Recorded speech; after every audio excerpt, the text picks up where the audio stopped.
మనంగా పరిశీలన చేసుకున్న వారిని ప్రభు యొక్క రక్త మాంసములో పాలు పంపులు పొందుతామండి. ప్రభు యొక్క రక్త మాంసములో పాలు పంపులు పొందే ముందుగా దేవుని యొక్క వాక్యంలో లేఖన భాగాన్ని చూద్దాం. కొరింథీయులకు రాసిన మొదటి పత్రిక 11వ అధ్యాయము. కొరింథీయులకు రాసిన మొదటి పత్రిక 11వ అధ్యాయము. కొరింథీయులకు రాసిన మొదటి పత్రిక 11వ అధ్యాయము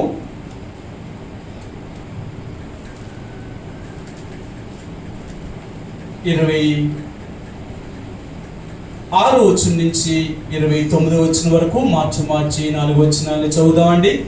26 నుండి 29 వరకు కొరింథీయులకు రాసిన మొదటి పత్రిక 11వ అధ్యాయము 26 నుండి 29 వరకు చదువుదామండి. మార్చి చదువుదాం. నేను వచనం చదువుతాను, మీ వచనాన్ని మీరు స్పష్టంగా చదవడానికి ప్రయత్నం చేయండి. మీరు రొట్టెని తిని పాత్రలను త్రాగినప్పుడల్లా ప్రభు వచ్చే వరకు ఆయన మరణమును ప్రచురించుదురు.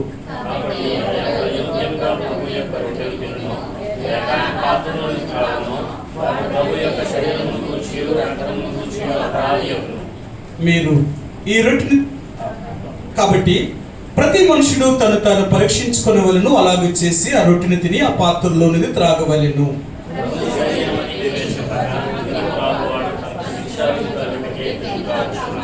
మరొక భాగాన్ని చదువుదామండి. కొరింథీయులకు రాసిన మొదటి పత్రిక 14వ అధ్యాయము. కొరింథీయులకు రాసిన మొదటి పత్రిక 14వ అధ్యాయము 20వ వచనాన్ని మనందరం కలిసి ఒక్క మాటలా చదువుదామండి. 20వ వచనాన్ని మనందరం కలిసి ఒక్క మాటలాగా చదువుదాం. సహోదరులారా, మీరు బుద్ధి విషయమై పసిపిల్లలు కాక దుష్టత్వ విషయమై శిష్యులుగా ఉండుడి, బుద్ధి విషయమై పెద్దవారులై ఉండుడి. ఇక ప్రభు యొక్క రక్త మాంసములో పాలు పంపులు పొందే ముందుగా ప్రతి ఆదివారము ప్రభు యొక్క బల దగ్గరకు వచ్చినప్పుడు మనంగా పరిశీలన చేసుకొని పరీక్షించుకున్న వారమే ప్రభు యొక్క రక్త మాంసములో పాలు పంపులు పొందవలసిన వారు ఉంటున్నాం. ఒకవేళ నువ్వు ఎప్పుడో రక్షించబడి ఉండొచ్చు, లేక నువ్వు ఎప్పుడో బాప్తీసం తీసుకుని ఉండొచ్చు. కాబట్టి నేను రక్షణ పొందాను, బాప్తీసం తీసుకున్నాను, కాబట్టి నేను ప్రభు యొక్క రక్త మాంసంలో పాలు పంపులు పొందుతాను అని చెప్పకూడదు, అలా చేయకూడదు. ఎందుకంటే క్రైస్తవ జీవితం అనేది ఎప్పుడూ కూడా జీవించుచున్న జీవితము. ఇది చూడండి, ఇప్పుడు అందరూ కూడా ఒకప్పుడు చచ్చిపోయిన చేపలు తినేవారు. ఇప్పుడు ఒక లైవ్ ఫిష్ అంటే కోసుకునేటప్పుడు కూడా చేప ఎలా ఉండాలా, మన కూడా కదులుతూనే ఉండాలా. ఎందుకు? అలాగైతేనే టేస్ట్ బాగుంటుందట. అదే కదా, చచ్చిపోయిన దాని మాంసం తినడం వేరు, బ్రతుకుని చంపిన దాన్ని తిన్న మాంసం వేరు. అంటే క్రైస్తవ జీవితం అనేది ఎప్పుడూ కూడా ఎలాంటిది అంటే జీవము కలిగినది. వీళ్ళు చచ్చిపోయిన వారు కాదు. చాలామంది క్రైస్తవులు దేవుణ్ణి నమ్ముకున్నారంటారు, కానీ వాళ్ళు చచ్చిన వారు. అంటే వారి క్రియలు సరిగా కనపడవు. మనందరికీ తెలుసు కదా, ప్రకటన గ్రంథం 3వ అధ్యాయంలో చెప్తారు కదా, నీవు జీవించుచున్నావు అనే పేరు మాత్రం నీకున్నది కానీ నువ్వు మృతుడివే. ఎందుకు మృతులు? వాళ్ళు చచ్చిపోయారట. దేని బట్టి? వారి క్రియలు సరిగా లేవు కదా. సరే, ఇంకొక మాట కూడా చూపిస్తాను. అపోస్తలుడైన పౌలు తీతులకు రాసిన పత్రిక మొదటి అధ్యాయము 16వ వచనం అండి. 1:16. తీతులకు రాసిన పత్రిక మొదటి అధ్యాయము 16. దేవుణ్ణి ఎరుగుదుమని వారు చెప్పుకుందరు గాని అసహ్యులను అవిధేయులను ప్రతి సత్కార్యము విషయము భ్రష్టులనై ఉండి తమ క్రియల వలన ఆయనను ఎరగమన్నట్టు ఉన్నారు. పైకి వీళ్ళు ఎలా ఉన్నారట? దేవుణ్ణి ఎరిగిన వారే. వీళ్ళు గుడికి వెళ్తారు, బైబిల్ చేత పట్టుకుంటారు, బైబిల్ చదువుతారు, ప్రార్థనలు చేస్తారు, కానీ వారి క్రియలు మాత్రము సరిగా లేవు. వీళ్ళు అసహ్యులు, అవిధేయులు, ప్రతి సత్కార్యం విషయంలో భ్రష్టులనై ఉండి వారు తమ క్రియల వలన ఆయన ఎనగమన్నట్టు ఉన్నారు. ప్రియ సహోదరి సోదరా, యేసు ప్రభువుని నమ్ముకున్న తర్వాత క్రైస్తవ జీవితం అనేది చాలా ప్రాముఖ్యమైనది. అంటే ఆత్మ సంబంధమైన, అంటే జీవము కలిగిన క్రియలు. అందుకనే యేసు ప్రభువుని నమ్ముకున్నాము అంటే లోకం మనం నమ్మదు. వీళ్ళ క్రియలు అలాగ ఉన్నావా లేవా అని చూడగలుగుతుంది అనమాట. లోకం మనం చూసేది ఏంటో తెలుసా? వీళ్ళు మారేరా. మీ అందరికీ తెలుసు, యేసు ప్రభువు ఈ భూమి మీద ఉన్నప్పుడు చేసిన ఎన్నో చూసి క్రియలు చేశాడు. అందులో మొట్టమొదటి సూచక్రియ ఏంటంటే నీళ్లను ద్రాక్షరసంగా మార్చడం. నీళ్లను ద్రాక్షరసంగా మార్చడం అంటే నీటికి 3 గుణాలు లేవంటాం కదా, రంగు, రుచి, వాసన. ఈ రంగు, రుచి, వాసన లేని నీళ్లకు రంగు, రుచి, వాసన కలిగించాడట. అందుకనే యేసు ప్రభువుని నమ్మిన ప్రతి వ్యక్తి కూడా మొట్టమొదటిగా వారు రంగు మారాలి, అంటే వారి వేషం మారాలి. వారి వేషం మారాలి. యేసు ప్రభువుని నమ్ముకున్న వారు అనేది లోకం మనం ఎలా చూస్తే తెలుసా? అంటారు కదా, మన కట్టు బొట్టు చూస్తారట. లోకం వల్ల ఏం చూస్తుందట అంటే అన్నిటినీ మనం పరిశీలన చేస్తారు. అందుకని లోకంలోకి వెళ్ళేటప్పుడు మనం క్రైస్తవుడిగా కనిపించాలి. మన బట్టలు కానీ, మన నడవడిక కానీ, మన క్రియలు కానీ, మన నడక కానీ ఇవి మార్పు చెందాలి. చాలామంది ఎలా ఉంటారంటే యేసు ప్రభువుని నమ్ముకోగానే అన్నీ తీసేస్తారు. అన్నీ తీసేసి తెల్ల బట్టలు కట్టుకొని వెళ్తారు. పైకి మాత్రమే తెల్ల బట్టలు, లోన మాత్రం అంత చెడే. అది కాదు, అది కాదు. నీ జీవితంలో లోన పరిశుద్ధమైనది అయితే నీ పైకి ప్రవర్తన కూడా అలాగ ఉంటుంది. అందుకనే దేవుని బిడ్డలకు అలంకారం ఏంటంటే అంతరంగ సంబంధమైన అలంకారమే మనకు అలంకారము. బాహ్య సంబంధమైన అలంకారం మనకు అలంకారము కాదు. అందుకనే మనం ఎప్పుడూ కూడా బాహ్య సంబంధంగా ఎక్కువ అలంకరించుకోవడానికి ఇష్టపడదు. యేసు ప్రభువుని నమ్మిన తర్వాత మనం ఎందుకు బాహ్యంగా ఇంకో అలంకరించుకోవడానికి ఇష్టపడమంటే మన అందాన్ని ఎవరికి చూపించొద్దు, లోకానికి చూపించవలసిన అవసరం ఏమీ లేదు. నువ్వు యేసు ప్రభువుని ఎరిగిన తర్వాత నీ యొక్క బాహ్య ప్రవర్తన లోకానికి చూపించాలి. అందుకనే మీ సక్రియలు అంటే నీ వెలుగు లోకంలోనికి కనిపించాలి అన్నారు యేసు ప్రభువు కదా. మత్తయి సువార్త ఆయన భూమి మీద ఉన్నప్పుడు ఆయన చెప్పిన, ఆయన ప్రసంగం చేసిన వాటిలో ఇది మొదటి మాట అన్నమాట. 5వ అధ్యాయము మత్తయి సువార్త 16 వచ్చినవండి. 5:16 మనుషులు మీ సక్రియలను చూచి పరలోకమందున్న మీ తండ్రిని మహిమపరిచినట్లు వారి ఎదుట మీ వెలుగు ప్రకాశింపనీయుడి. సరే, మనుషులు ఎదుట మనం అంట సక్రియలను చేసేవారు ఉన్నారు. మన క్రియలు లోకానికి కనిపించాలి. ఏమని కనిపించాలి అంటే మనం యేసు ప్రభువుని ఎరిగిన వారము అని. అందుకనే ముందు మన రంగు మారాలి. రంగుతో పాటు రుచి కూడా మారాలట. రుచి కూడా మారాలి. ఈ రుచి ఏం చూపిస్తుందంటే గుణము చూపిస్తుందంట. గుణం చూపిస్తుంది. ఈ గుణము మంచిది కాదనుకోండి, మనం ఎంత మారేమని చెప్పుకున్న స్వభావం బయటపడతానే ఉంటుంది. అందుకనంటాడు వాళ్ళు ఏంటంటే మనిషి మారడం ఏంటంటే పూర్తిగా తన స్వభావం మారిపోవాలి. పై వేషాన్ని మార్చుకోవడమే కాదు, స్వభావము కూడా మారాలి. ఈ గుణము మారలేదనుకోండి, మనకు చెడ్డవారుగా చేసేది అదే. మీ అందరికీ తెలుసు, ఎన్నోసార్లు చూపించాను. ఎలీషా యొక్క దినాలలో తన శిష్యులకు, అనేక మంది శిష్యులకు భోజనం వడ్డించేటప్పుడు ఆయన కొంత వంటకం చేయవలసి వచ్చింది. ఆ వంటకానికి తన దగ్గర ఉన్న ఒక శిష్యుడు ఏం చేశాడంటే కొన్ని ఆకులు కోసుకొచ్చాడట. అది కోసుకొచ్చినప్పుడు అక్కడ ఏమంటాడు, వాటి గుణం ఎరుగక. ఆ చెట్టు ఏంటో ఆ ఆకేంటి ఇది తెలియదట, కానీ కోసుకొచ్చి కొండలో వేసాడట. కూరకొండలో వేసేటప్పుడు కూర అంత అయిపోయింది, చేదైపోయిందట. ఎందుకు? తన గుణం ఏంటో తెలుసుకోవాలి. ఒక క్రైస్తవుడిగా నీ గుణం ఎలాగ ఉంది అదనమాట. యేసు ప్రభువుని ఎరిగక ముందు నీవు ఎలాగున్నా లోకం నిన్ను పట్టించుకోదు. కానీ యేసు ప్రభువుని ఎరిగిన తర్వాత మాత్రం ప్రతి దానికి పట్టుకుంటుంది లోకం.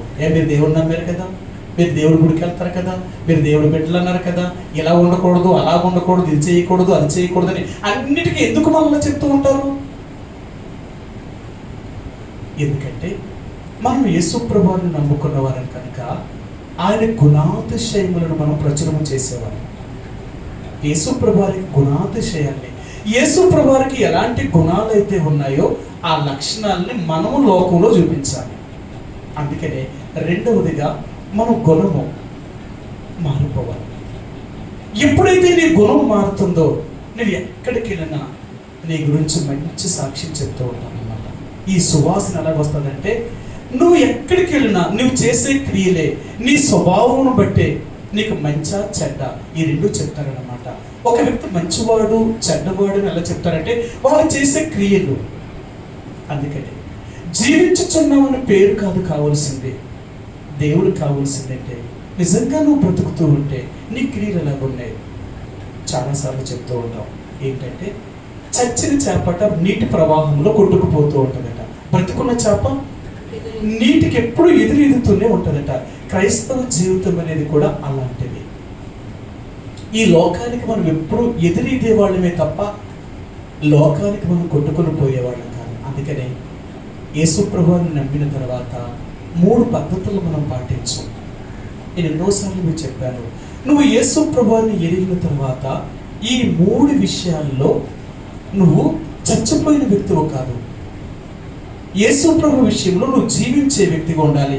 మొదటి విషయం మీకు మరలా చూపిస్తాను. ఇర్మియా గ్రంథము 10వ అధ్యాయము.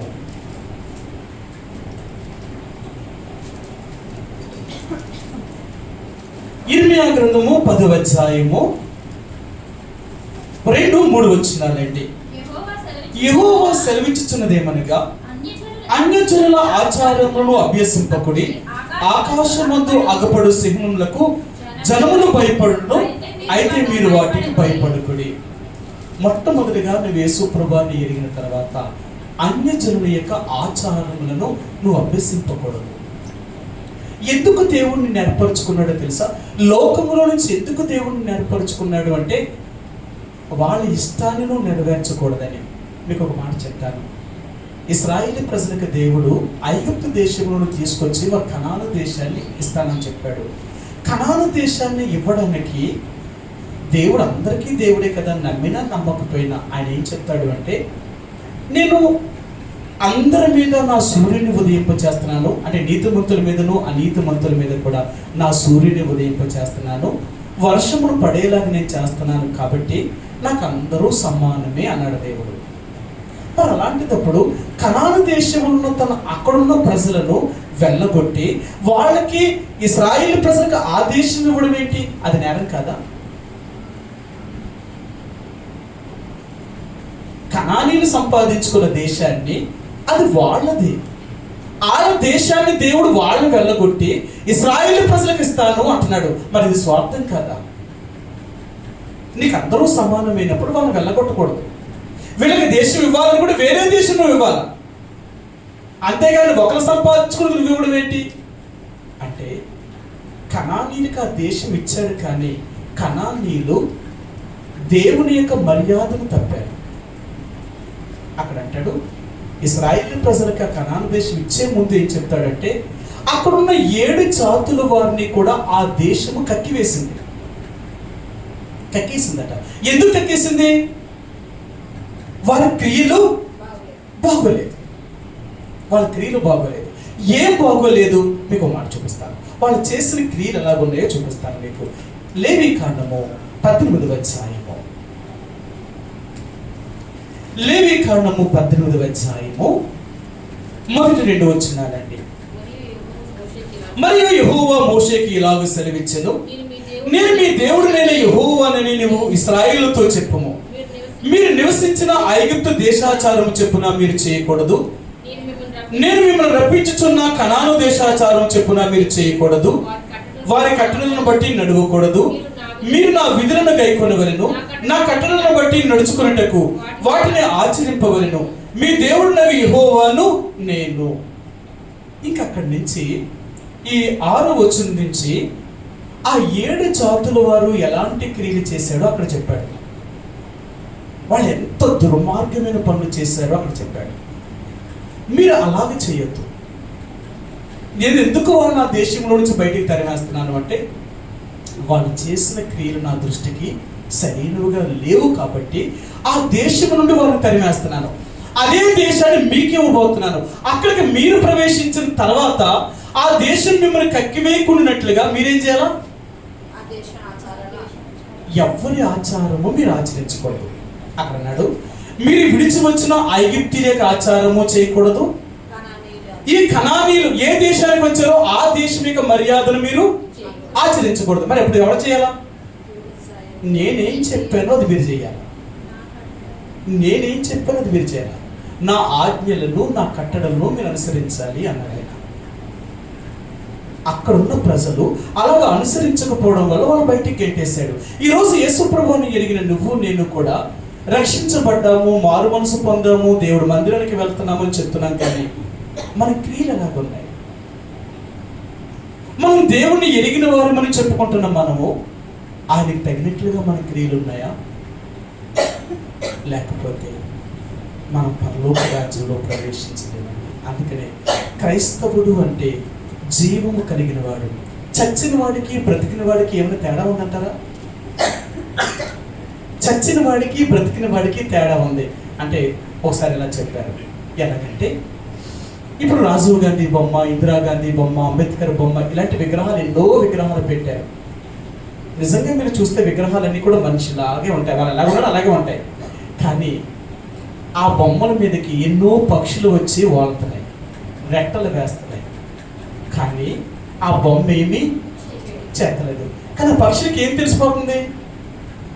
అది బొమ్మని తెలిసాడు, బొమ్మని తెలుసు. ఎలా తెలిసింది దానికి? అది కదలలేదు కదా, ప్రాణము లేదు, జీవము లేదు. కదలలేని వాడున్న పక్షులు ఏమనుకోండి అంటే ఇది బొమ్మ అన్నట్లు తెలిసిపోయింది. అదే నీ మీదకి నా మీదకి ఎందుకు ఏ పక్షి వచ్చి వాళ్తలేదు? మనలో జీవం ఉంది, అందుకనే ఏ పక్షి మన మీదకి వచ్చి వాళ్లేదండి. అలాగే యేసు ప్రభు యొక్క జీవము నువ్వు కలిగి ఉంటే నువ్వు పాపం చేయలేవు, పాపము నీ దగ్గరికి రాలేదు. జీవము లేని వారు పాపం చేస్తారేమో, కానీ జీవము కలిగిన వాడు ఎవడో కూడా తప్పు చేయడు. అందుకనే యేసు ప్రభు ఈ భూమి మీదకి వచ్చింది కూడా అందుకే వచ్చాడు ఆయన. సరే నేను చూపిస్తాను. యోహాను రాసిన మొదటి పత్రిక 3వ అధ్యాయము, యోహాను రాసిన మొదటి పత్రిక 3వ అధ్యాయము 5-6 వచనాలండి. 5-6 వచనాలు.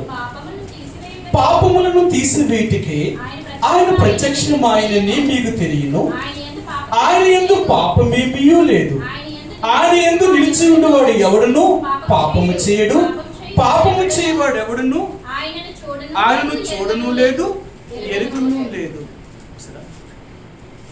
మన దేవుడు ఎందుకు వచ్చాడు ఈ లోకానికి అంటే పాపములను తీసివేయడం కొరకే ఆయన ఈ లోకానికి వచ్చాడు. పాపము చేసే ప్రతి ఒక్కడు కూడా ఆయన వాడు కాదు. అందుకని యేసు ప్రభు అనే రక్తం చేత జన్మించిన వాళ్ళు అనబడిన వాళ్ళలో ఈ 3 లక్షణాలు కనబడవు. ఏంటి అంటేనట నేను చూపిస్తాను. మొదటి యోహాను సువార్త 1వ అధ్యాయము, యోహాను సువార్త 1వ అధ్యాయము 14వ వచనమండి. 13వ వచనం, 1:13.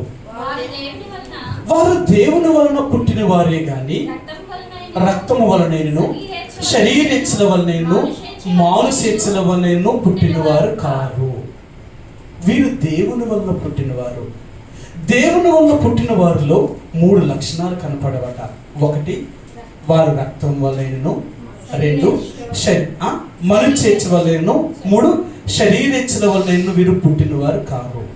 అందుకనే లోకంలో పుట్టిన ప్రతి వ్యక్తి కూడా ఈ 3 రకాలుగా పుట్టాడు. కానీ యేసు ప్రభువుని ఎరిగిన తర్వాత ఈ 3 లక్షణాలు చచ్చిపోతాయి అన్నమాట. వీరు నా వలన పుట్టినవారు, అందుకనే వీరు నా లక్షణాలు కలిగి ఉండేవారు. రక్షించబడ్డాం, దేవుని పిల్లలమని చెప్తున్నాం, ప్రభు యొక్క రక్తమాంసంలో పాలు పంపులు పొందే ముందుగా అలాంటి జీవితాన్ని జీవిస్తున్నావా? లోకంలో ఉన్నది నీలోనికి రాకూడదు. అందుకని మొట్టమొదటిగా యేసు ప్రభువుని నమ్మిన తర్వాత ఆయన వారికి చెప్పేది ఏంటంటే అన్ని జనుల యొక్క ఆచారములను అభ్యసింపకొని.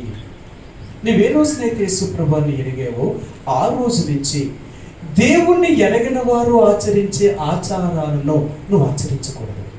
ఒకవేళ అలా ఆచరిస్తే నువ్వు పేరుకి క్రైస్తవుడు వేమో, కానీ నిజంగా దేవుని దృష్టిలో నువ్వు చచ్చిన వాడితో సమానము. 2వ మాట మీకు చూపిస్తాను. మత్తయి సువార్త 15వ అధ్యాయము, మత్తయి సువార్త 15వ అధ్యాయము 7-8 వచనాలండి. 7-8 వచనాలు. వేషధారులారా, ఈ ప్రజలు తమ పెదవులతో నన్ను గనపరచుదురు కానీ వారి హృదయము నాకు దూరముగా ఉన్నది. మనుషులు కల్పించిన పద్ధతులను దైవోపదేశములని వారు బోధించుచు వారు నన్ను వ్యర్థముగా ఆరాధించుచున్నారు. 2వది ఏంటో తెలుసా? మనుషుల యొక్క పద్ధతులను ఆచరించకూడదు. ఈరోజు మనుషుల యొక్క కట్టడలు, మనుషుల యొక్క పద్ధతులన్నీ కూడా, మనుషులు పెట్టినవన్నీ కూడా, ఇవన్నీ ఏమంటారంటే ఇవి కూడా దేవుడు పెట్టినవే కదా అంటున్నారు. నువ్వు సమర్థించుకోవడానికి, నీకు నువ్వుగా చేయడానికి మనుషుల పద్ధతుల్ని దైవోపదేశాలుగా బోధిస్తున్నారు. ఇది కాదు. దేవుని పద్ధతి అంటూ ఒకటి ఉంది. మనుషుల పద్ధతులు వేరు, దేవుని పద్ధతులు వేరు. మనుషుల పద్ధతులను అనుసరించావు అంటే నువ్వు ఎప్పటికీ దేవుని బిడ్డవు కాదు. అవునా? మీకు చూపించిన మాట గలతీయులకు రాసిన పత్రిక 1వ అధ్యాయము, గలతీయులకు రాసిన పత్రిక 1వ అధ్యాయము 10 వచనమండి. 1:10. ఇప్పుడు నేను మనుషుల దయను సంపాదించుకుని చూచుచున్నానా, దేవుని దయను సంపాదించుకుని చూచుచున్నానా? నేను మనుషులను సంతోష పెట్టగోరుచున్నానా? నేను ఇప్పటికీ మనుషులను సంతోష పెట్టగోరువాడినైతే క్రీస్తు దాసుడును కాకియే పోవుదును. నేను మనుషుల్నే కానీ సంతోష పెడితే నిన్నెప్పటికీ క్రీస్తు యొక్క దాసుడిగా నేను ఉండలేను. నేను ఎప్పటికీ దేవుని బిడ్డగా నేను జీవించలేను. నువ్వెన్నైనా చెప్పు, నీ జ్ఞానము, నీ తెలివి, నీ శక్తిని ఉపయోగించి నువ్వెన్ని చెప్పినా కానీ దేవుడి దగ్గర చెప్పవు. అందుకదా డబ్బు ఉన్న వాళ్ళు ఏది చేసినా అది చెడైనా మంచి అయిపోతుంది, అన్యాయమైనా న్యాయమే అంటదట. ఎందుకు? డబ్బు కదా. అలాగే డబ్బుతో, అధికారంతో ఏదైనా చేయగలరు, కానీ దేవుడి దగ్గర లోకంలో నువ్వు జయించగలవేమో, కానీ దేవుడి దగ్గర ఎప్పటికీ చల్లదు. ఆయన ఒక పద్ధతిని పెట్టాడు అంటే ఆ పద్ధతి ఎప్పటికీ మారదు. అందుకని రెండవదిగా అంటున్నాడు, మనుషుల యొక్క పద్ధతులు దైవోపదేశాలుగా బోధించినంత మాత్రానికి అవేమీ దేవుడి పద్ధతులు కాదు. ఈరోజు మనుషులు ఎంత తెలివైన వారు అయిపోయారో తెలుసా? దేవుని యొక్క పద్ధతుల్ని లోక పద్ధతులుగా మార్చేసి ఇదే దేవుని పద్ధతిని చెప్తున్న వాళ్ళ మాట నమ్మి అనేక మందిని నరకానికి తీసుకొని పోతున్నారు. వాళ్ళు వెళ్ళరు, వాళ్ళ బోధ వినే వాళ్ళని కూడా నరకాన్ని తీసుకొని పోతున్నారు. ఎందుకంటే క్రైస్తవులు ఇంత దుర్మార్గంగా తయారైపోయారు. మొట్టమొదటిగా ఎందుకు అంటే బైబిల్ అదే చెప్తుంది, నేను ఏం చెప్తున్నానో దానికి వ్యతిరేకంగా బోధిస్తున్నాను. వీళ్ళకి కావాల్సింది ఏంటంటే మనుషులు కావాలి. ఈనాడు దేవుని సేవ చేస్తున్న వాళ్ళందరికీ కావాల్సిన వాళ్ళు ఎవరు అంటే దేవుడి కంటే మనుషులు ముఖ్యం వాళ్ళకి. అందుకనే వాళ్ళు మనుషులను సంతోష పెట్టేలాగా బోధిస్తారు. వాళ్ళు ఏది చెప్పినా చేస్తారు, దైవ పద్ధతిని చేరు. ఒకవేళ దేవుడు చిత్తానుసారంగా చేస్తే మిగిలిపోయేది ఎంతమందో తెలుసా? కొంతమంది మిగిలిపోతారట. కొంతమంది అంటే 2-3 కూడా మిగలడం కష్టమే. కానీ దేవుడు ఏమన్నా తెలుసా? చిన్న మంద భయపడకుడి. తక్కువ మంది. దేవుడికి జనం కాదు కావాల్సింది, మనుషులు కాదు కావాల్సింది, యథార్థత. అలాంటి యథార్థమైన జీవితాన్ని జీవించేవారు 2-3 చాలు దేవుడికి. అందుకని రెండవదిగా దేవుని నమ్మిన తర్వాత మనుషుల యొక్క పద్ధతులను, మనుషుల యొక్క మాటను నువ్వెప్పటికీ వినకూడదు. వాళ్ళందరూ కూడా దేవునికి వ్యతిరేకమైన విషయాలు నీకు బోధిస్తూ ఉంటారు, దేవుడికి వ్యతిరేకంగా తీసుకుని వెళ్తారు. అందుకనే యేసు ప్రభువుని ఎరిగిన తర్వాత దేవుడు ఎందుకు వీళ్ళని వదిలిపెట్టమన్నాడో తెలుసా? నువ్వు వాళ్ళని వదిలిపెట్టకపోతే నువ్వు నాలో జీవించలేవు. యేసు ప్రభువుని ఎరిగిన తర్వాత ఆయన చెప్పాడు, అబ్రహామును దేవుడు పిలిచినప్పుడు ఈ 3 విషయాల్ని వదిలేయమన్నాడు. నీ దేశాన్ని, నీ బంధువులను, నీ తండ్రి ఇంటిని వదలమన్నాడు. ఎందుకు అంటే వీళ్ళెప్పుడు నీకు అడ్డుపడుతూనే ఉంటారు.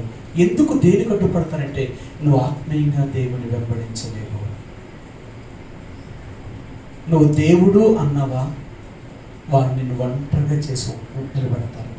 సరే, నీ దేవుడు నిన్ను బ్రతికిస్తాడేమో చూడు, నీ దేవుడు నీకు ఏం చేస్తాడో చూడు. అయితే మర్చిపోకు, లోకమంతా నీకు వ్యతిరేకమైన ప్రభు ఒక్కడే నీ పక్షంగా నిలిచేవాడు. అన్నాడు, నేను నీ ప్రక్కన నిలిచి నేను బలపరుస్తాను. అందుకని ఈ లోక పద్ధతిని నువ్వు అనుసరించకూడదు, మనుషుల యొక్క పద్ధతిని అనుసరించకూడదు. మూడవదిగా రోమిలకు రాసిన పత్రిక 12వ అధ్యాయము, రోమిలకు రాసిన పత్రిక 12వ అధ్యాయము 2వ వచనం అండి. 2వ వచనం, మీరు ఈ లోక మర్యాదను అనుసరింపక. సరే, లోకం ఎలాగుందట? మర్యాద.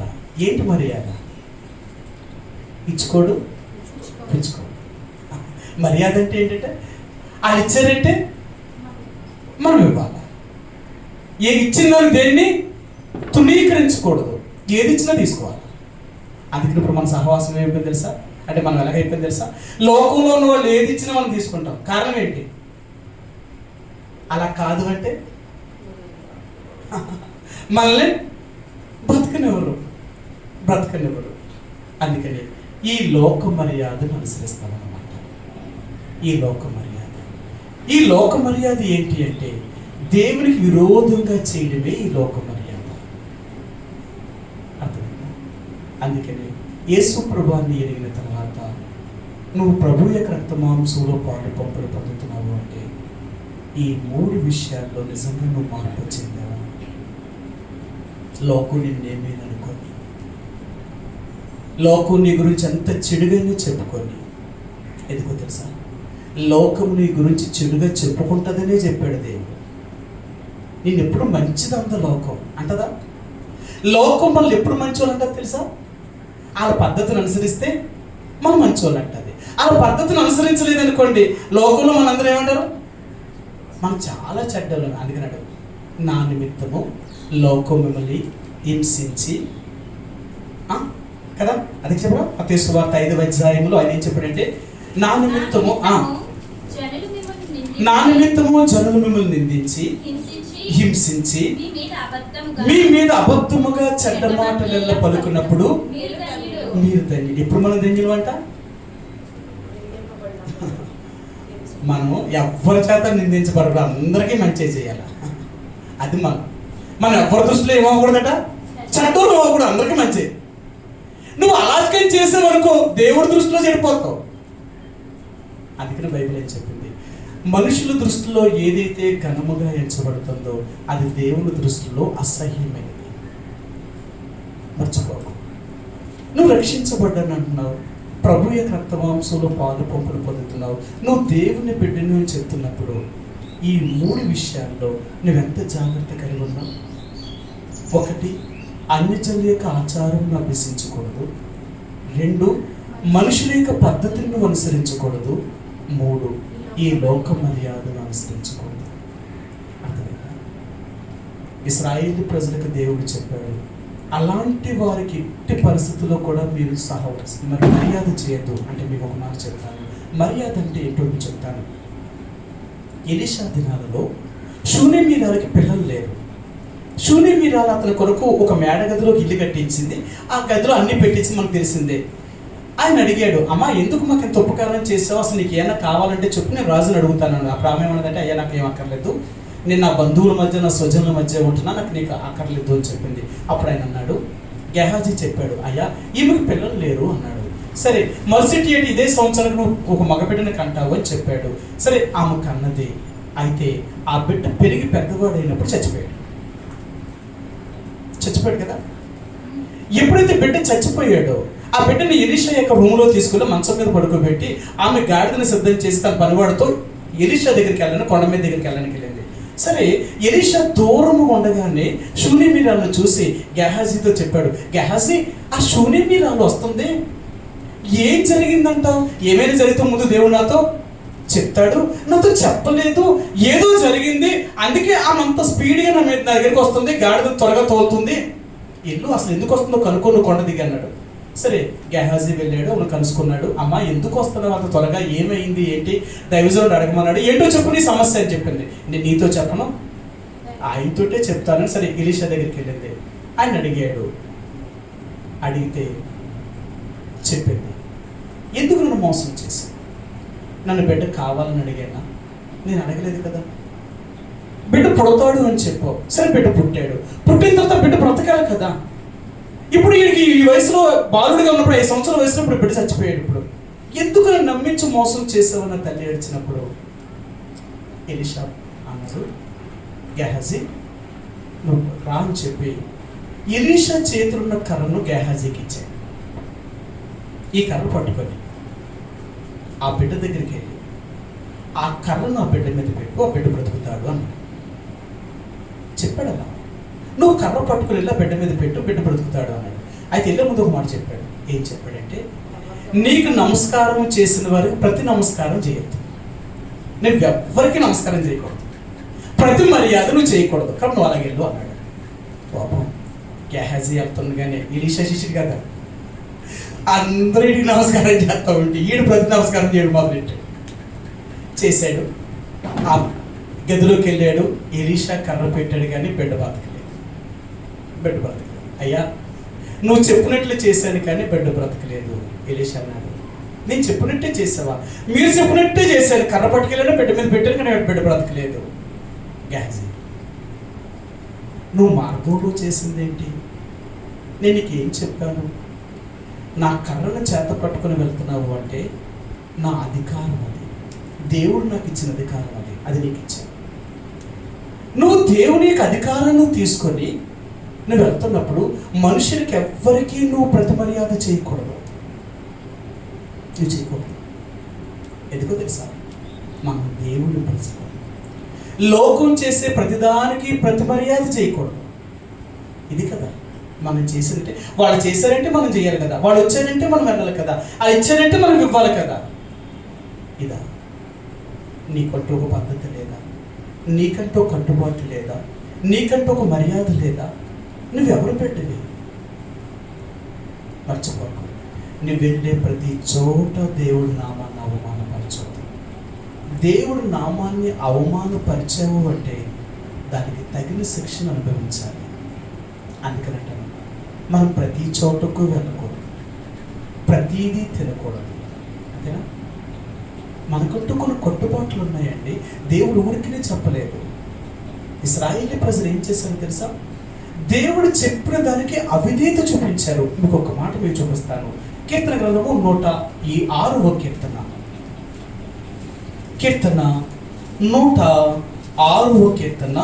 106వ కీర్తన 28వ వచనం వాడి 28వ వచనం. మరియు వారు బయల్పెయోరును అత్తుకొని చచ్చిన వారికి అర్పించిన బలి మాంసమును భుజించారు. ఇశ్రాయేలు ప్రజలు ఏం చేశారట? ఏ మాంసం? చచ్చిన వారికి అర్పించిన బలి మాంసం తినంట. మనం ఎక్కడ తినాం? దినానికి వెళ్తే భోజనం చేయం. ఎందుకు? చచ్చిపోయిన పేరు వంట చేస్తాను, పక్కన ఎక్కడో మన కోసం వండుతారు. అలా ఏం చేస్తారు తెలుసా? అమ్మ అందులో వండలేదు, నీకు ప్రత్యేకంగా వండేమంటారు. పేరు ఎక్కడది? నీకు ప్రత్యేకంగా వండినా ఎక్కడికి వెళ్ళినా ఆ రోజు అక్కడికి వెళ్ళి ఫోన్ చేసావు కదా నువ్వు. ఏదైతే ఏంటి అర్థమైందా? ఎందుకెళ్ళారు వీళ్ళు? అసలు వీళ్ళు అన్యజనులతో ఎందుకు సహవాసం చేశారు? వాళ్ళ క్రియలు ఎందుకు నేర్చుకున్నారు? వాళ్ళ భోజనానికి వాళ్ళ విందులకి ఎందుకు వెళ్ళారు? ఎందుకు వెళ్ళారంటే లోక మర్యాద కాదు. ఏంటో తెలుసా? వీళ్ళు బంధుత్వాన్ని చేకూర్చుకున్నారు. దేవుణ్ణి ఎరగిన వారితో బంధుత్వం పెట్టుకున్నారు. కాబట్టి దేవుణ్ణి ఎరగిన వారితో బంధుత్వం పెట్టుకున్నప్పుడు బంధువు అయితే తెలవాలి. మీకు తెలుసు కదా, యెహోషాపాతు రాజు ఇశ్రాయేలు రాజైన ఆహాబు పిలిచిన ఆ విందుకిన వెళ్ళాడు. ఎందుకు వెళ్ళాడు? అసలు ఇద్దరికి పడదు. అసలు ఇశ్రాయేలు రాజుకి యోధా రాజుకి అసలు పడదు. పడండి ఈయన ఎందుకు వెళ్ళారు అంటే బంధుత్వం. యెహోషాపాతు కుమార్తె ఆహాబు కుమారుడికి ఇచ్చి పెళ్లి చేశాడు. కానీ బంధుత్వం వాళ్ళు ఏమైపోయాడు? వెళ్ళవలసి వచ్చిందంటే. అందుకనే దేవుడు నాడు ఇశ్రాయేలు ప్రజలు ఖచ్చితమైన ఆజ్ఞ ఏంటంటే తెలుసా? అన్యజనులకు పిల్లలకి మీ పిల్లల్ని ఇవ్వకూడదు, వారి పిల్లల్ని మీరు చేసుకోకూడదు అన్నాడు. ఎందుకు చేసుకోవద్దు అన్నది తెలిసే, వారితో మీరు సహవాసం కలుస్తారు. అప్పుడు బంధుత్వం ఏర్పడుతుంది. బంధుత్వం ఏర్పడిన తర్వాత అప్పటి నుంచి మీరు ఏం చేస్తారు?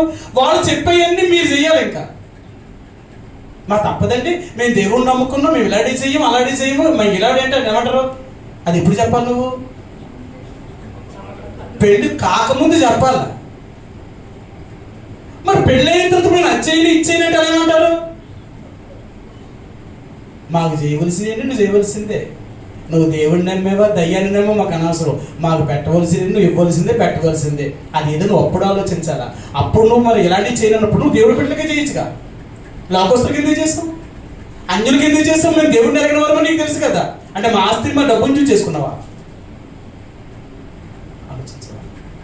ఈరోజు దేవుని యొక్క ప్రజలు ఎందుకు అన్ని జనుల యొక్క సహవాసం చేసి వాళ్ళు చేసేవన్నీ ఎందుకు చేస్తారంటే వాళ్ళ జీవితంతో ముడిపడిపోయావు కదా. అందుకని నువ్వు లోక మర్యాదను అనుసరిస్తూ నువ్వు దేవుడు పెట్టినంటే నీకు దేవుడు ఏం చెప్తాడైనా? ఎక్కడ నువ్వు నా పెట్టివి? లోకం యొక్క మర్యాదను అనుసరిస్తూ నడుతున్నవే తప్ప నా యొక్క పద్ధతులు కానీ నా ఆచారములను నువ్వు ఆచరిస్తున్నావా? నా ఆచారములన్నీ కూడా మనుషులకు విరోధమైన ఆచారాలు. అందుకని లోకం మనల్ని ఏమంటారు తెలుసా? నీకు ఒక మాట చెప్తాను. హామాను ఇశ్రాయేలు ప్రజల్ని అంటే యూదులందరినీ చంపేయడానికి గల మొదటి కారణం ఏంటి? మొర్దెకై. అక్కడ రాజుతో ఏం చెప్పాడు?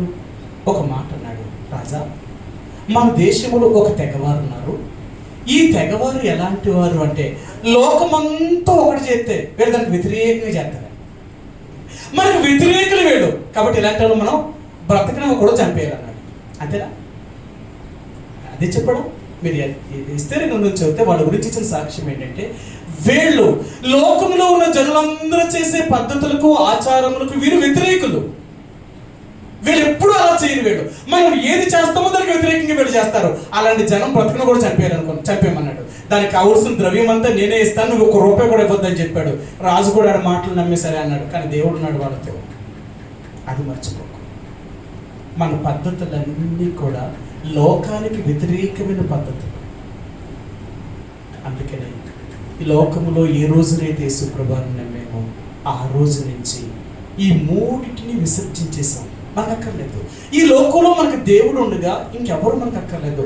ఒకవేళ కావాలి అనుకుంటే వాళ్ళు మన దగ్గరికి రావాలేమో, కానీ మనం ఎప్పుడు వాళ్ళ దగ్గరికి రావాల్సిన పని లేదు. అందుకని దేవుడు అన్నాడు, నువ్వు నా మాట ఎప్పుడైతే విని నేను చెప్పినట్లుగా చేస్తావో వారు నీ దగ్గరికి రావాలేమో, కానీ నువ్వు వారి దగ్గరికి వెళ్ళకున్నట్లుగా నేను చేస్తాను.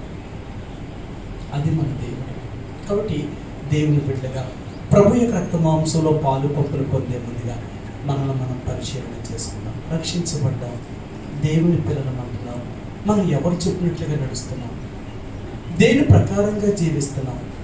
మరి ఎలాగ ప్రభు యొక్క రక్త మాంసంలో పాలు పంపులు పొందుతున్నావు? అది నువ్వు పాలు పంపులు పొందినా అది నీకు మేలు కొరక, అది కీడు కొరక. కాబట్టి ఏమవుతున్నావు తెలుసా? నీకు నువ్వు పరీక్షించుకోకుండా ప్రభు యొక్క రక్త మాంసంలో పాలు పంపులు పొందడం వల్ల ఇంకా మనం ఎక్కువ దేవునికి వ్యతిరేకంగా అయిపోతున్నామండి. నేను చెప్పనా? నేను ఎన్నోసార్లు మీకు చూపించాను. నీకు నువ్వుగా సరి చేసుకొని పరీక్షించుకోకుండా ప్రభు యొక్క రక్త మాంసంలో పాలు పంపులు పొందితే నువ్వు నీలోకి వచ్చేది దేవుడు కాదు, దయ్యమే నీలోకి వస్తాడు అంటాడు ఆయన. యోహాను సువార్త 13వ అధ్యాయము, యోహాను సువార్త 13వ అధ్యాయము 29 వచ్చినవండి, 29 వచ్చిన, క్షమించండి 27 వచ్చినవండి, 27 వచ్చిన 13, 27. వాడు ఆ ముక్క పుచ్చుకొనగానే సాతాను వానిలోనికి ప్రవేశించింది. ఏ ముక్క? యేసు ప్రభువారు ఇస్తున్న రొట్టె ముక్క. నిజంగా యేసు ప్రభువారు ఇచ్చిన రొట్టె ముక్కను వాడు తీసుకోగానే వాడు ఏమైపోవాలట? నిజంగా యేసు ఇచ్చిన రొట్టె ముక్క వాడు తీసుకోగానే అపవాది వానిలోనికి ప్రవేశించిందట. దేవుడు ఉండవలసిన దానికి బదులుగా అపవాది ప్రవేశించాడు. ఎందుకు ప్రవేశించాడో తెలుసా? ఇస్కరియోతు యోధ తన జీవితాన్ని మార్చుకోకుండా పనిలో పాల్గొంటున్నాడు. తన స్వభావం మారలేదు.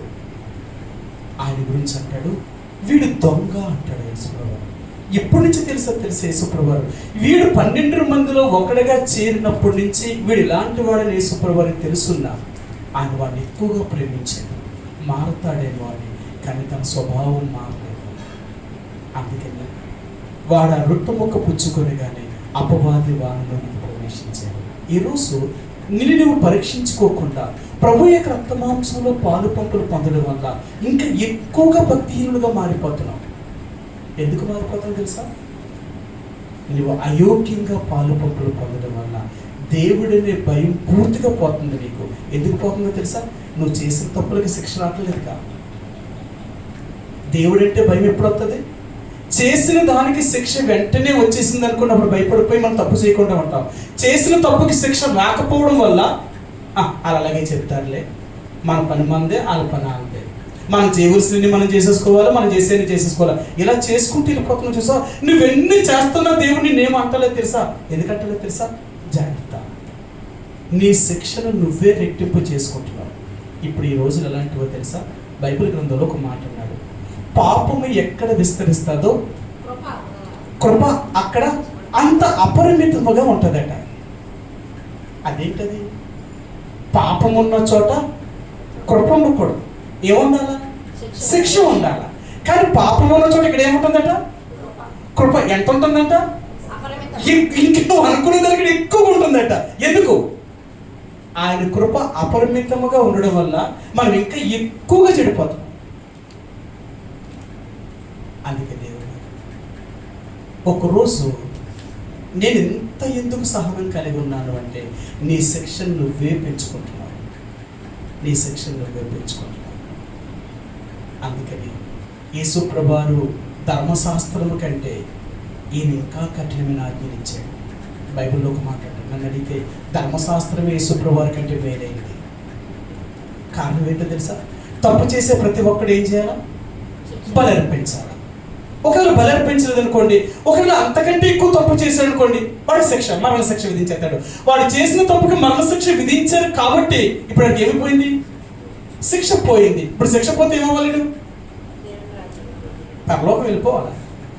ధర్మశాస్త్రం అంతా ఏం చెప్పిందంటే, చేసిన శిక్షకు, చేసిన పాపానికి శిక్ష అనుభవిస్తే వాడు తప్పక దేవుడి దగ్గరికి వెళ్ళాలి. కానీ ఇక్కడేమన్నా తెలిసి ప్రభు వచ్చిన తర్వాత అలా కాదు, అలాగైతే దుర్మార్గులు అందరూ కూడా పరలోకం పోతున్నారు. అందుకని యేసుప్రభువారు వచ్చేదాకా దేవుని యొక్క రాజ్యం అంట బలత్కారుల చేతిలో ఉందట. దేవుడి రాజ్యం ఎవరి చేతిలో ఉందట? దుర్మార్గుల చేతిలో ఉంది. ఎందుకు దుర్మార్గుల చేతిలో ఉంది? వాళ్ళు అప్పుడు దాకా తప్పులు చేశాడు, చచ్చిపోయే ముందు తా శిక్ష అనుభవించాడు. మరి అలాంటి వాళ్ళ పోతే ఇంకే వెళ్తారు. ఇప్పుడు యేసుప్రభు అలా చెప్పలేదు, అలా లేదు. నువ్వు చేసిన తప్పుకి ప్రతి దానికి ఇక్కడే శిక్ష అనుభవించాలి. అలాగైతేనే నువ్వు పరలోకం చేరుతావు.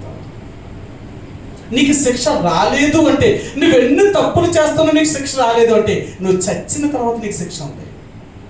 అందుకని ప్రభు యొక్క బలలో పాలు పంపులు పొందే ముందు ప్రతి ఆదివారము చదువుతూ ఉంటాం. ఎందుకంటే మనకు మనంగా పరీక్షించుకొని ఎవరైతే ప్రభు యొక్క రక్త మాంసంలో పాలు పంపులు పొందుతారో వాళ్ళ గురించి ఒక మాట చెప్పాడు ఆయన. చివరిగా చూద్దామండి. కొరింథీయులకు రాసిన మొదటి పత్రిక 11వ అధ్యాయము. కొరింథీయులకు రాసిన మొదటి పత్రిక 11వ అధ్యాయము 31 వచ్చినవండి. అయితే మనల్ని మనమే విమర్శించుకుని ఎడల తీర్పు పొందకపోదుము. మనము తీర్పు పొందిన ఎడల లోకముతో పాటు మనకి శిక్షావిధి కలుగుకున్నట్లు ప్రభువు చేత శిక్షించబడుచున్నాము. అది నువ్వు దేవుడి చేత శిక్షించబడాలి. నువ్వు చేసిన తప్పుకెల్లా ఇక్కడే నువ్వు శిక్ష అనుభవించాలి. ఎప్పుడు శిక్ష వస్తుంది? నువ్వు చేసిన తప్పుకి శిక్ష అనుభవించాలంటే ఎప్పుడు వస్తుంది? యథార్థంగా నువ్వు ఒప్పుకున్నప్పుడు. నువ్వు ఒప్పుకో కదా. నీ ధైర్యం అంతా ఏంటంటే చేసిన తప్పును కూడా ఒప్పుకోవట్లేదు. ఒప్పుకోకుండా ఎలా ప్రభు యొక్క రక్త మాంసంలో పాలు పంపులు పొందుతావు? ఒకవేళ నువ్వు అలా పొందితే నీకు నువ్వే శిక్ష అనేది తెచ్చుకుంటున్నావు. ఒకవేళ ఒప్పుకున్నావే అనుకో, నువ్వేం చేయాలి? విడిచిపెట్టాలి. అందుకని ఏం చేస్తలేదు మనం? ఒప్పుకుంటే వదలాలా, వదలకుండా ఉంటే ఒప్పుకోవడం మానేయాలా. ఇప్పుడు ఏం చేయాలి? అందుకని నువ్వెన్ని చేసినా నువ్వు ఎప్పుడు బాగానే ఉంటావు. అందుకని భక్తిహీనులు శిరాయువుతో బతుకుతారట. అర్థమైందా? దుష్టులు దుర్మార్గులు ఎందుకు అంత ఎక్కువ కాలం బతుకుతారు అంటే వాళ్ళ శిక్ష దానికి రెట్టింపు ఉంటుంది అన్నమాట. అది ఉడికిన దేవుడు వదలలేదు. జాగ్రత్త. వాళ్ళు ఎన్ని తప్పులు చేసినా దేవుడి దగ్గర ఒప్పుకోరు. వాళ్ళు ఒప్పుకున్నారు అంటే ఆ రోజు వాళ్ళు ఏం చేయాలా? విడిచిపెట్టాలా. అది విడిచిపెడితే ఏ బతకలేరు. కాబట్టి వాళ్ళు ఒప్పుకోరు. అది ఒప్పుకోలేదు అంటే వాళ్ళకి ఏ శిక్ష భూమి మీద రాదు. వాళ్ళు అన్ని విధాలుగా బాగుంటారు. అయితే మర్చిపోకండి, ఒక రోజు ఏమవుతుంది? రోజున వాడు భయంకరమైన శిక్షలోనికి వెళ్తారు. ప్రభు యొక్క రక్త మాంసంలో పాలు పంపులు పొందేనగా మనగా పరిశీలన చేసుకోవాలి. ఎలాంటి జీవితాన్ని జీవిస్తాం? మన దేవుని పిల్లలు రక్షించబడిన తర్వాత మన జీవితము, మన సాక్ష్యం చాలా ప్రాముఖ్యమైనది. అందుకని ప్రభువుతో ఐక్యపరచబడుతున్నాము అంటే మనం తప్పక మన పద్ధతిని మార్చుకోవాలి. అందుకే కదా ఆడపిల్లకట వాళ్ళ ఇంటి దగ్గర ఎలా పెరుగుతుందో వాళ్ళ పద్ధతులు ఏంటో అనవసరం, కానీ అత్తవారి ఇంటి దగ్గరికి వచ్చినప్పుడు మాత్రం వాళ్ళ పద్ధతులు మారిపోవాలి. ఖచ్చితంగా మారాలి. ఎందుకు మారాలి? నీవు జీవితాంతో ఉండవలసింది ఇక్కడే. కాబట్టి వీళ్ళ పద్ధతులు నువ్వు నేర్చుకోవాలి తప్ప మా అమ్మగారి ఇంటికాడ ఇలాగ ఉన్నాను, మా అమ్మగారి ఇంటికాడ ఇలాగే చేశాను, నేను ఇలాగే ఉంటానంటే వాళ్ళు ఏమంటారు? అయితే మీ అమ్మారి ఇంటికి వెళ్ళిపో అంటారు. నువ్వు ఎక్కడ ఉండాలా? మా దగ్గర ఉన్న నీకు తగదు. ఎందుకు? మా పద్ధతులు నీకు రాలేదుగా. అలాగే నువ్వు లోకాన్ని ఎప్పుడైతే వదిలి యేసు ప్రభు దగ్గరికి వచ్చావో ఆయన పద్ధతులను అనుసరించు. అంతేకాదు నేను ఆ పద్ధతి చేస్తాను, నేను అలాగే ఉంటాను, నేను అందులోనే జీవిస్తాను, అవన్నీ మాకు అలవాటు అయిపోయి అంటే దేవుడి దగ్గర ఆయన ఒప్పుకో. అయితే నా దగ్గర ప్రభు యొక్క రక్త మాంసంలో పాలు పంపులు పొందేదిగా నిన్నుగా పరిశీలన చేసుకోవాలి. నేను ఎలా జీవిస్తున్నాను, నేనేం చేస్తున్నాను, ఆయన రక్త మాంసంలో పాలు పంపులు పొందుతున్నాను, నేను ఆయనకు తగినట్లుగా జీవిస్తున్నాను. ఒకవేళ అలాగ కాకపోతే నేను ఎలాగైనా బిడ్డనవుతాను నేను. కాబట్టి ప్రభు యొక్క రక్త మాంసంలో పాలు పంపులు పొందమని ఒక్కసారి మనం పరీక్షించుకుందాం. మన అందుబాటులో మన బలహీనత, ఎన్నిసార్లు మనం దేవుడిని నమ్ముకున్నాం, ఈ పద్ధతులు మారలేదు, ఈ క్రియలు మారలేదు. అందుకనే దేవుడు అంటాడు, లోకంలో నుంచి నేను ఎందుకు మనం ఏర్పరచుకున్నాను అంటే ఇందుకొరకే కదా. వాళ్ళలాగా మీరు ఉండాలని కాదు, వాళ్ళలాగే జీవించాలని కాదు, నాలాగా మీరు జీవించాలి, నా ప్రజలను చూపించడానికి. అందుకే ప్రభు యొక్క రక్త మాంసంలో పాలు పంపులు పొందిన ఒకసారి పరీక్షించుకొని మన జీవితంలో అందుబాటులో ఇప్పటికైనా ఒప్పుకుందాం. ప్రభావం క్షమించు, నేను ఈ అన్యజనులతో సహవాసం చేయకున్నట్లుగా నాకు సహాయం చేయి. వారు చేసే ఆచారమును అభ్యసింపుకున్నట్లుగా నాకు సహాయం చేయి. రెండవదిగా మనుషుల యొక్క పద్ధతులను అనుసరించే వ్యక్తిని కాదు, మానవుల యొక్క కట్టడలు కానీ, మానవుల యొక్క విధులను కానీ, మానవుల యొక్క పద్ధతులు కానీ నేనేది చేయకున్నట్లుగా నేను కాపాడు. ఏదైనా పర్లేదు నాకు. మూడవదిగా ఈ లోక మర్యాదను అనుసరించుకున్నాను. నేను లోకానికి ప్రతి మర్యాద చేసే వ్యక్తిని కాదు, వాళ్ళు చేసే ప్రతిదానికి నేను ప్రతి మర్యాద చేసే వ్యక్తి కాకున్నట్లుగా, వాళ్ళ ఆచారంలో నేను వెళ్ళిపోకున్నట్లుగా నేను నీ బిడ్డగా జీవించడానికి సిద్ధపరచు. ఎక్కడున్నా నేను నీ బిడ్డని అలా నేను చూపించు. అర్థమైంది? ఇప్పుడు నేను తిట్టుకుంటాను, నేను చెడ్డ అంటారు, నువ్వు మంచిదాన్ని మంచివాడు కాదు అంటారు, లోకం నీ గురించి ఎన్ని చెప్పుకుంటా ఇప్పుడు అనుకుంటారు. కానీ ఒక దినం రాబోయినప్పుడు నీ గురించి అదే మనుషులు చెప్తారు. లేదండి, దేవుని బిడ్డలంటే వాళ్ళు ఎవ్వరికీ లొంగలేదు, వాళ్ళు దేనికి జరగలేదు, వాళ్ళ దేవుడి కోసం ఖచ్చితంగా నిలబడ్డారు. వాళ్ళే నిజమైన దేవుని ప్రజలు. కాబట్టి ప్రభు యొక్క రక్త మాంసంలో పాలు పంపులు పొందేనని మనం దేవుడి యొక్క రక్త మాంసంలో సాదృశ్యం రొట్టెను రసాన్ని త్రాగి ఉండేది. ఒక్కసారి మనం అలాగో పరిశీలన చేసుకుందాం. దేవుని వాక్యం చదివి పరిశీలింపబడ్డాం కాబట్టి ఒప్పుకుందాం. ఏదైతే ఒప్పుకున్నామో దాన్ని విడిచిపెట్టడానికి ప్రయత్నించి మనుషులు ఇష్టం నెరవేర్చదు. లోకంలో ఎన్ని అనుకున్నా పర్లేదు, వీళ్ళెవరు నేను పరలోకం తీసుకెళ్ళేవారు అక్కడ వేసుకోవాలి. వీళ్ళెవరూ శాశ్వతం కూడా కాదు, భూమి మీద ఉన్నంత వరకు వెళ్ళి శాశ్వతం ఉన్నచ్చేమో కొద్ది కాలం ఉంటుంది. కాబట్టి మనం పరిశీలన చేసుకొని ప్రభు యొక్క మాంసంలో పాలు పంపులు పొందవండి. కొద్ది క్షణాలు మనగా మోకరించి కళ్ళు మూసుకొని ప్రభు దగ్గర మనం ఒప్పుకొని ప్రభు యొక్క మాంసంలో పాలు పంపులు పొందుతాం.